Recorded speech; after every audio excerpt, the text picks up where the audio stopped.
Good evening. Welcome to Studio 51 here at EMS Update. My name is Chris Dell. I'm happy to be your host this evening. My first guest is Dr. Ben Abo, fresh off his keynote presentation just a few minutes ago. Doc, plenty to say with respect to an introduction, and I couldn't quite narrow it all down. So I decided to go to a new friend called ChatGPT, right, and ask them for what. Just tell me about Dr. Ben Abo. And ultimately, what they came up with was Ben is an expert in emergency medicine, particularly in the fields of pre-hospital care and disaster response. So I thought that looking at your resume and everything on LinkedIn, it kind of encapsulates. I like that. It's short and sweet, just like me. Absolutely. So Dr. Abo, welcome, and thank you for the excellent keynote presentation. Thank you very much. Certainly was a great way to kick things off as far as the conference here. So as an icebreaker, I thought I would ask a question sort of from a mutual friend of ours, Dr. Walt Stoy, and I have a small gift for you. Ready? I don't think you're ready. Now I'm ready. Now you're ready. Okay. And since not everybody... Hold on, let me take this call a moment. Okay. Yeah, I'll call you back. All right. And since not everybody saw the presentation that you just did, would you be willing to tell us more about the whole banana story? This banana, I find it very appealing. It just started from randomly trying to goof around a little bit, just lighten the levity of working in the ICU. Sure. And I started taking pictures around the fire trucks, the ambulances, around the ICU, around the hospital, in inappropriate places, looking at CAT scans, whatever. Banana phone, I did all month, and I said, I'm posting online. And then the last shift, my last ICU shift, last banana phone picture, and there was this public outcry. This was now 2015. Right. So it's been 10 years. Right. I'm talking about, I got banana phone pictures from Saudi Arabian medics. I've heard. And so it was insane. And it just always, I get pictures from friends' kids, this and that. Yeah. I walk in, I see a kid in the ER or in a car wreck, and I walk right up to them. I'm doing my scene size up, scene safe BSI. And I'm walking up, I'm like, yeah, so we've got this and that. And the kids are like, is he really a doctor? Sure.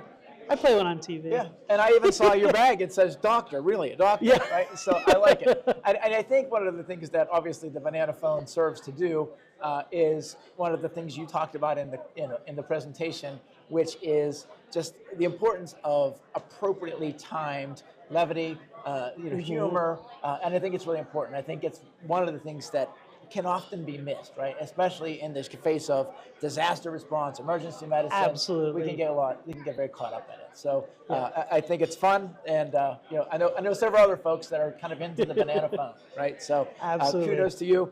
We'll just tell everybody that you started it. It's a nationwide phenomenon now, started by Dr. Ben Abo.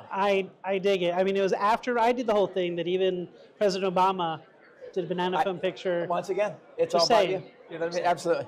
So, well done. So, focusing, going back to maybe the more important stuff, right? The less fun stuff. Any particular disaster responses you'd be willing to talk about? Any of them. Whatever you would you would find interesting to get something out of. Obviously, I'm okay with talking about I think pretty memorable to a lot of folks. I don't have the exact dates. Was it 2021? Yeah, June 24th, 2021, at 1:14 in the morning. Right. So can you give us an idea? You're at home, I would think, you know what I mean? And where does that kind of go? So I live in Naples. This is at my house now in North Naples, across the other side of Florida. Usually it would be about an hour and a half, 2-hour drive, just to put in perspective. And it was the middle of the night when things went down. Literally and figuratively. Yes. And I was riding my dog, and I found out about it, and I called my USAR chief, and I'm like, hey, I heard this is going on. He's like, yeah, but I think it's just going to be recovery. Don't worry about it. I'm like, yeah, but if any of our guys are there, I'm there. You go, we go, backdraft. That's my team. Right. I don't care if you have 2 legs or 4 legs, you're part of my team for USAR. So we have the dogs and all. And so I literally, I said goodbye to the dogs, and I hopped in the car with my one set of clothes I quickly put on, and I drove lights and sirens. Definitely less than 90 minutes it took me to get there. Okay. And just the mayhem. It was very reminiscent of 9/11, coming down the streets, it was in the middle of the night, right? So and so all the streets are lined up with fire trucks and ambulances with their lights on, no one in them because they were all at the building. Right. And I immediately checked in with the chief, checked in with the other captain, and then we had some people that were operating down underneath in the basement, which was kind of nuts. And so I was in there with that, and I was right away at work. It didn't become an actual like urban search and rescue deployment until about 18 hours later. But we were working. We're doing our thing. We're talking to a woman who was trapped in the garage. And that was a whole thing until, so I was there straight until a fire. There was a lot of smoke, and we had to come out for safety, try to figure out and all. And that was kind of the start of how it just came right in working and check in on everybody and you ended up being there for 30 days, you said. 30 days. Wow. Mm-hmm. You know, and we left. Our team was not demobilized until all the debris. Every piece of debris was moved to an offsite. Okay. 4 football fields, 1.5 feet high, and we went through the debris again to look for any first survivors, then any remains, and then further remains. Sure. And using that as your example, part of your conversation, with the presentation just a bit ago, obviously you talk about the importance of mental health on EMS providers, right? So I'm sorry to hear about the most recent passing of the captain. I appreciate that. There at Miami-Dade. Yes. As well as having lost a friend, friends in the Surfside collapse, and then the daughter of a firefighter. So I admire the fact that I appreciated what you were saying with respect to recognize that you have something going on, right? Stay in touch with your people. Hopefully your people stay in touch with you. But that whole idea of communication and staying engaged as opposed to running away. I clearly, the whole mental health aspect of what we're doing is becoming more and more prominent. Everybody, all of the agencies are beginning to really accept it, where I think at one time it was considered a weakness. I don't think that's the case at all anymore. Exactly. It really was. It was considered a weakness. Absolutely. And it was a little absurd because some people would be like, oh, all these new millennials, they're so weak, this and that. When you actually would compare at that time, a couple of years ago, most of the suicides weren't the young ones. Yeah. But we're seeing that wide gambit of kind of all over, and I don't know, there's a lot of variables at play. Well, the more we speak about it, the more it becomes less of an issue. I think you talking to a group of probably, I'm just taking a guess, 400 people just now. Hopefully those folks will carry the message further as well. So thank you for that. I appreciate that. Very important. I also used the Chat GPT to come up with another question for you. Given your background in emergency medicine and disaster response, what do you consider the most critical skills or knowledge areas the individuals and communities should focus on to better prepare for unexpected emergencies and, say, natural disasters? The first thing is, I always say, have to realize that denial is not just a river in Egypt. Natural disasters can happen anywhere. Absolutely. Now, I don't expect a blizzard in Florida, but then what just happened? Pensacola had a blizzard. Yes. So, but I mean, natural disasters can happen anywhere. Man-made things can happen anywhere. Different things we consider different, hazard. Anywhere people are at, we can have an issue. Sure. And so you just have to recognize that can happen. And once you have that knowledge that something can happen, do whatever you can do to prepare. Have backup plans, communication plans, depending where you live. I think it's important also to have like medications, dog food, different things. Sure. And people are like, oh, you're a weird prepper. I'm like, we're in Florida. Right. We have hurricanes. So of course I'm going to prepare. So, but the important thing is just realize that it can happen. Sure. So there's a lot of different tips depending on where you're living, but recognize that it can happen and just always have different communications and exits. Awesome. And I think that's one of our jobs as an ambulance service, or ambulance services, obviously, is to communicate that and reiterate that to the community, because, there's this phenomenon, if you will, or, a downward looking at disaster preppers, right? Yeah. But there's a lot of value in just having like a first aid kit and having some water Those and simple some little things. And with that too is don't be selfish. Think about others also. Yes. Because other people might need it, and things happen. So, Hurricane Ian came and just ravished right where I live. It was weird because I wore multiple helmets, so to speak, different hats. Sure. So I was with the USAR team, but it hit my stations, right? So my guys that are and gals that are supposed to be responding, they're affected. 100%, So I got to be able sure. to check on them and do this too. So I'm never going to be home when there's a no natural disaster like that because I'm going to be deployed. I have everything prepped. So I left, for Surfside, I left for Hurricane Ian. Right.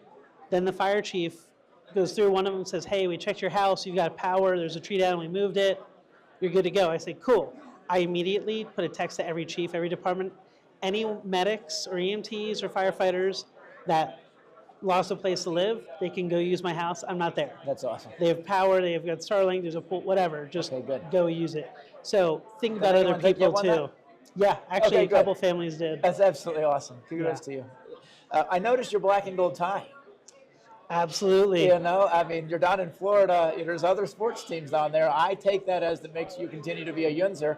I will forever be a Yunzer. All right, very good. I had to make sure I got that in there. As I sat here and recognized the black and gold. Absolutely. So, even color coded the whole presentation. It was pretty black and gold. Come to think of it, yes, I got you now. Very nice. Yep. Very nice.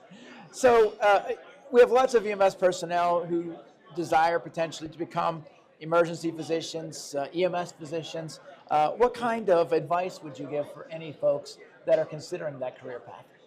Do it. Do it. Do whatever. Talk to people, mingle, go to conferences. You don't have to go to present research. Go learn, listen, talk to people.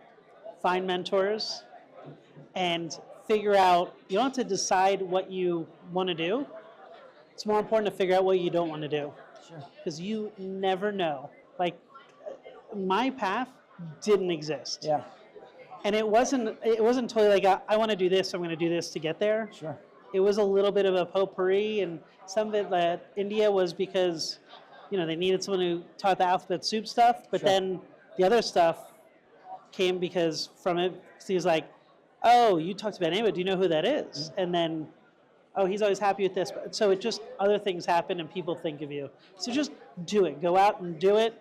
Don't be afraid. Find mentors, make mentors, be a mentor. Awesome. One of the things that's regularly in the news these days, medical journals, whatever the case may be, often resonates. My daughter works in social work, and you mentioned having started a nonprofit in India, I believe it was, for women's health. Can you tell me more about that? Yeah, so it was called URGENT, which was an acronym for Understanding Relevant Global Emergencies and Training. Okay. Because I wanted to do something that was kind of can be spread to different things. Okay.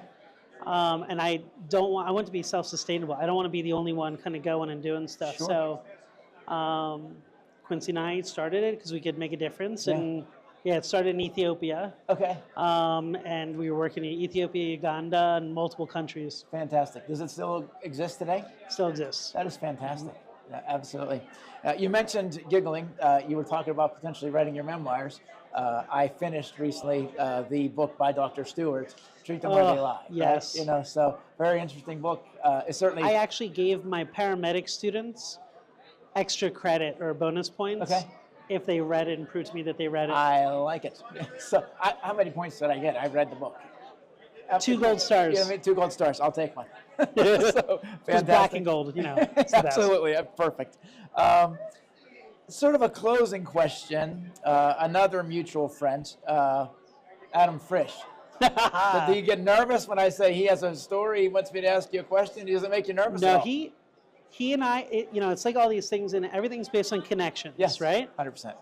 And one of the funniest events ever was, because he did his fellowship and everything, and he was working in Pittsburgh, and I was going through med school and residency. Did he tell you about the news thing? No, but, so let's go. Yeah, well, so it's funny, because I was a resident, right? And he calls me, he's like, of course, I'm on my honeymoon in Curacao. Yeah. The only U.S. or English-speaking channel is a Florida News, and there's Ben Abo putting on a chem suit because it was during Ebola. Okay. And so we were mocking the thing, and he didn't even see it at first. They're unpacking for their honeymoon. Oh my And God. his wife's like, "Isn't that Ben Abo?" Yeah. And he's like, "I can't get away from you." I can't get away So from it was just one of the funniest things ever. That's a great story. Yeah. So good. One last question. Actually, was Adam's question was, tell us about one of your greatest adventures, because he says you sort of get around the world a bit. Give us a story about one of your greatest adventures. One of the most recent greatest adventures, other than coming back here into town because it feels great, I was filming a new TV series that comes out on Netflix in June. Okay. Called All the Sharks. Okay. 7 weeks, 6 countries, 5 continents, and we were on a Zodiac boat in the Galapagos Islands by Wolf Island in Darwin, and we ended up swimming with killer whales. Oh my God. Wild orca. Oh, wow. Like jumped in the water, swam with the baby. I touched the father of the bull orca. It was incredible. Oh, that's absolutely awesome. I will look forward to see you. So it's on Netflix beginning in June. Okay. Yep. All the Sharks. So also tomorrow, because we're talking about EMS updates, you're here tomorrow, and you're doing a presentation tomorrow morning, tomorrow afternoon? Tomorrow afternoon, I'm doing a talk, wrong side of the fang, about snake envenomation. Awesome. So Getting into a little bit of the Kings of Pain stuff. Yes. Okay, but I may skip that. I'm not sure, right? So it's just not a snake fan. I mean, you're not going to get bit. I know that. Bonus. All right, good. You can learn too. I used to have a phobia, just saying. I heard about it. You told me. So you heard it, folks. Come on down to EMS Update. We'll look forward to seeing you here. Meet Dr. Abo and all of the other fine presenters that are doing so much great education here at this EMS conference. So thank you. Have a great evening.